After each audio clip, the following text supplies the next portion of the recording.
नमस्कार मित्रांनो, मी बी पाटील, तंत्रज्ञ शिक्षक माध्यमिक अर्थात techno-savvy teacher secondary TSTS YouTube चॅनलमध्ये तुम्हा सर्वांचं स्वागत करतो. आज आपण पाहणार आहोत इतिहास इयत्ता 10वी प्रसार माध्यमे आणि इतिहास स्वाध्याय सादरीकरण. सादर करते बी पाटील, मुख्याध्यापक PS तोरकर हायस्कूल, वाकरे, तालुका करवीर, जिल्हा कोल्हापूर.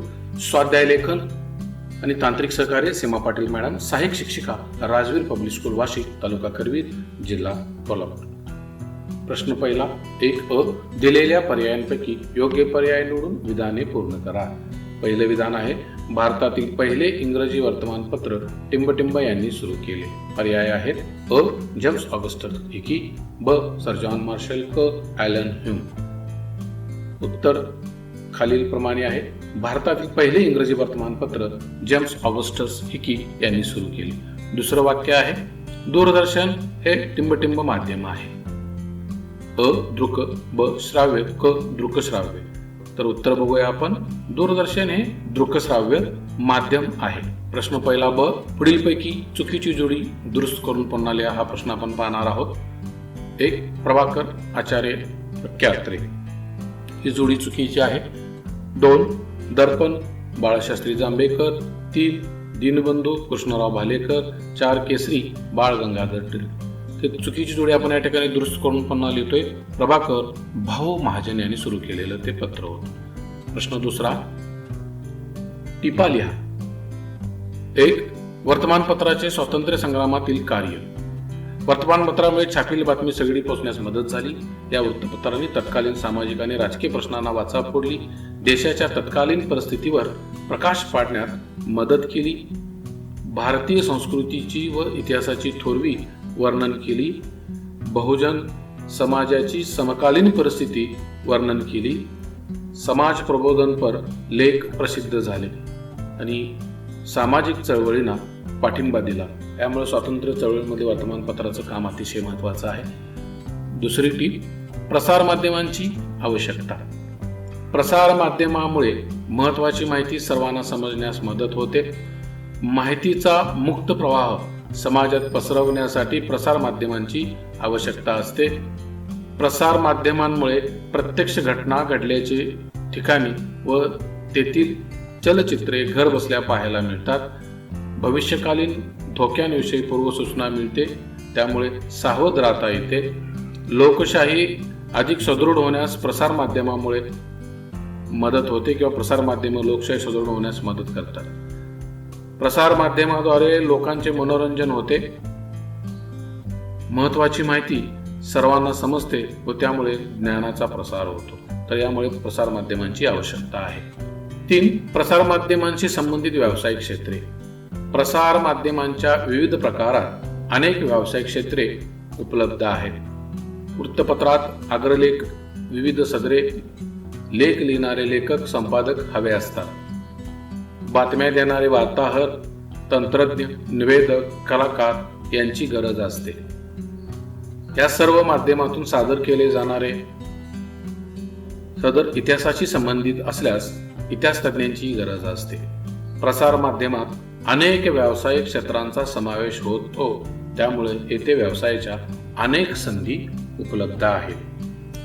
प्रश्न तिसरा, पुढील विधाने सकारण स्पष्ट करा. 1 प्रसार माध्यमाद्वारे मिळणाऱ्या माहितीचे चिकित्सक आकलन करून घ्यावे लागते. प्रसार माध्यमाद्वारे मिळणाऱ्या माहितीचे चिकित्सक आकलन करून घेणे महत्त्वाचे ठरते. कारण वर्तमानपत्रामधून आपणासमोर येणारी माहिती वास्तवाला धरून असेलच असे नाही. स्टर्न नावाच्या जर्मन साप्ताहिकाने हिटलरच्या रोजनिशा प्रसिद्ध केल्या व पुढे ती हस्तलिखिते नकली असल्याचे निदर्शनास आले.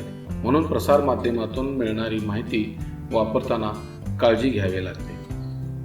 माहिती प्रसारित करणाऱ्या माध्यमांचा वैयक्तिक फायदा, दृष्टिकोन व राजकारण या गोष्टीचा परिणाम हा प्रसारित होणाऱ्या माहितीवर झालेला दिसून येतो. 2 वर्तमानपत्रांना इतिहास या विषयाची गरज पडते. वर्तमानपत्रांना इतिहास या विषयाची गरज खालील कारणांसाठी पडते. वृत्तपत्रे भूतकाळातील घटना, युद्धे, नेते आदींची शताब्दी आणि 50 किंवा 75 वर्ष पूर्ण झाल्यानिमित्त उल्लेख व विशेष पुरवण्या काढतात. अशा वेळी संबंधित घटनेचा भूतकाळ अभ्यासावा लागतो. दिनविशेष सारखी सदरे देताना पूर्वीच्या घटना माहीत करून घ्याव्या लागतात. वर्तमानपत्रे, शब्दकोडे यासाठी सुद्धा इतिहासाचा आधार घेतात. वर्तमानपत्रात काही सदरेही इतिहासावर आधारित असतात, म्हणून वर्तमानपत्रांना इतिहास या विषयाची गरज पडते.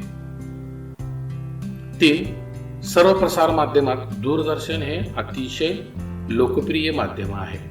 दूरदर्शन हे दृकश्राव्य माध्यम असल्याने इतर प्रसार माध्यमांना असणाऱ्या मर्यादा त्याने ओलांडल्या आहेत. एखाद्या घटनेचे त्या ठिकाणाहून प्रत्यक्ष चित्रीकरण दाखवणे सहज शक्य आहे. यामुळे मिळणाऱ्या माहितीत पारदर्शकता दिसून येते. जगातील सर्वच क्षेत्रातील माहिती व विविध चलचित्रे घरी बसून पाहायला मिळतात. राजकीय सभा, खेळांचे सामने, शैक्षणिक सभा यासारख्या घटना अनुभवता येतात. याशिवाय चित्रपट, गाणी, नाटक, चर्चासत्रे व इतर कार्यक्रमांचा मनोरंजनासाठी आस्वाद घेता येतो.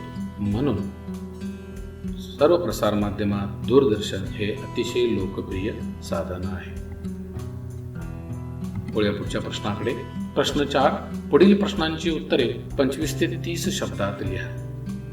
1. वर्तमानपत्रांची उद्दिष्टे स्पष्ट करा. स्थानिक, देशांतर्गत व जागतिक स्वरूपाच्या विविध बातम्या लोकांपर्यंत पोहोचवण्याचे कार्य करणे.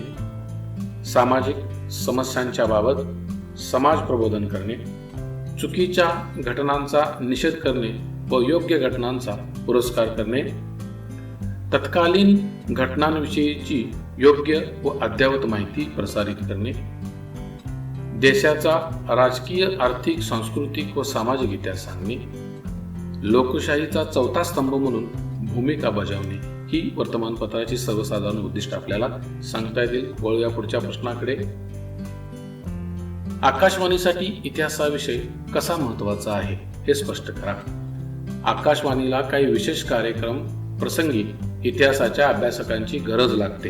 राष्ट्रीय नेत्यांची जयंती व पुण्यतिथी, एखाद्या ऐतिहासिक घटनेस 1 वर्ष, 25 वर्ष, 50 वर्ष किंवा त्यापेक्षा जास्त पटीत वर्ष पूर्ण होतात. अशा वेळी त्याची चर्चा करण्यासाठी त्या घटनेची माहिती घेणे आवश्यक ठरते. राष्ट्रीय नेत्यांच्या कार्यावर भाषणे देण्यासाठी वक्त्यांना इतिहासाचा आधार घ्यावा लागतो. आकाशवाणीवर दिनविशेष कार्यक्रम प्रसारित होतो. अशा कार्यक्रमांना इतिहासातील घटनांचा उल्लेख करावा लागतो. अशा पद्धतीने आकाशवाणीसाठी इतिहासाविषय महत्वाचा आहे. पुढच्या प्रश्नाकडे. प्रश्न 5.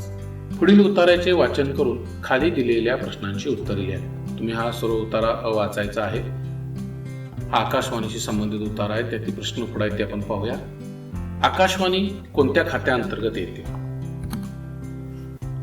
उत्तर आहे आकाशवाणी भारत सरकारच्या माहिती प्रसारण खात्याअंतर्गत येते. IBC चे नामकरण काय झाले? IBC या खाजगी रेडिओ केंद्राचे प्रथम Indian state casting services ISBS असे नामकरण केले व नंतर त्याला ऑल इंडिया रेडिओ असे नामकरण झाले. प्रश्न 3. विविध भारतीवरून किती भाषा व बोलीभाषांमध्ये कार्यक्रम सादर होतात? विविध भारतीवरून 24 भाषा व 146 बोलीभाषांमध्ये कार्यक्रम सादर होत आहेत. 4. आकाशवाणी हे नाव कसे पडले? आकाशवाणी हे नाव देण्यापाठीमागे एक कारण होतं. ख्यातनाम कवी पंडित नरेंद्र शर्मा यांच्या सूचनेनुसार ऑल इंडिया रेडिओला आकाशवाणी असं नाव दिलं गेलं. पुढच्या प्रश्नाकडे. इथं संकल्पना चित्र आपल्याला सोडवायचं आहे.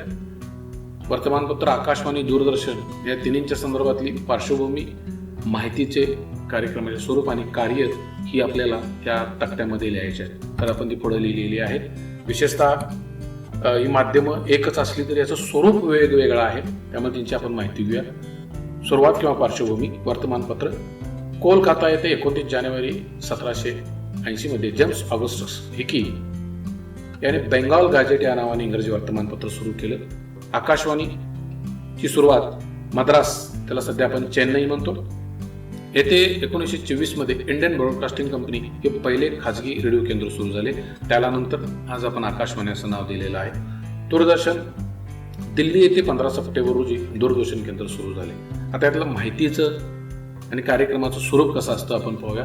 वर्तमानपत्रात फक्त छापील बातमी आणि विविध सदरे असतात, त्या माध्यमातून दररोज प्रकाशित होतं वर्तमानपत्र. आकाशवाणीमध्ये फक्त श्राव्य कार्यक्रम असतात, म्हणजे ऐकण्यासाठीचे कार्यक्रम असतात आणि मनोरंजनासाठी विविध प्रकारचे कार्यक्रम, मनोरंजन, प्रबोधन ह्या वेगवेगळ्यासाठीचे कार्यक्रम आकाशवाणीवरती असतात. तर दूरदर्शन हे दृक आणि श्राव्य दोन्ही प्रकारचं माध्यम असल्यानं त्यानं सर्व सीमा पार केलेलं सर्वात उत्कृष्ट असं हे सध्याच्या घडीला एक प्रसार माध्यम समजलं जातं. तर बातम्या, चित्रपट, चर्चासत्र, लाईव्ह कार्यक्रम, एखाद्या दिवशी ऐतिहासिक कार्यक्रम, बरेच कार्यक्रम आज दूरदर्शनच्या माध्यमातून घरोघरी पोहोचवले आहेत. आता यांची कार्य तिन्हींची आपण बघूया. ती जरी समान असली तरी थोडाफार फरक आहे. कार्य दैनंदिन घटना लोकांच्या पर्यंत पोहोचवणे. वर्तमानपत्राची कार्य पाहतोय आपण लोकजागृती, लोकशिक्षण, माहिती पुरवणे. त्यानंतर आकाशवाणीचं कार्य तसंच आहे, माहिती, त्याचबरोबर बातम्या पोहोचवणे, मनोरंजन, लोकशिक्षण, पर्यावरण संवर्धन, संस्कृती संवर्धन याविषयी विविध कार्यक्रमांची रील्स त्या आकाशवाणीवरती सुद्धा असते. त्याच्या पलीकडे जाऊन दूरदर्शनवरती बातम्या आपण पाहतो, लाईव्ह मनोरंजन पाहतो, लोकशिक्षण, प्रबोधन, लोकशाहीचं संवर्धन, सांस्कृतिक मूल्यांचं, अशी कितीतरी कामं आपल्याला ह्या सांगता येतील. तिन्हींचं स्वरूप कामाचं जरी एक असलं तरी दृश्य स्वरूप मात्र वेगवेगळं आहे आणि त्यामुळे थोडाफार फरक आपल्याला यामध्ये दिसतोय. तर मित्रांनो, हा होता या पाठाचा स्वाध्याय. आमचा व्हिडिओ आपल्याला आवडला असल्यास आमचे चॅनल नक्की सबस्क्राईब करा. हा आमचा व्हिडिओ पाहिल्याबद्दल तुम्हा सर्वांना पुन्हा एकदा धन्यवाद.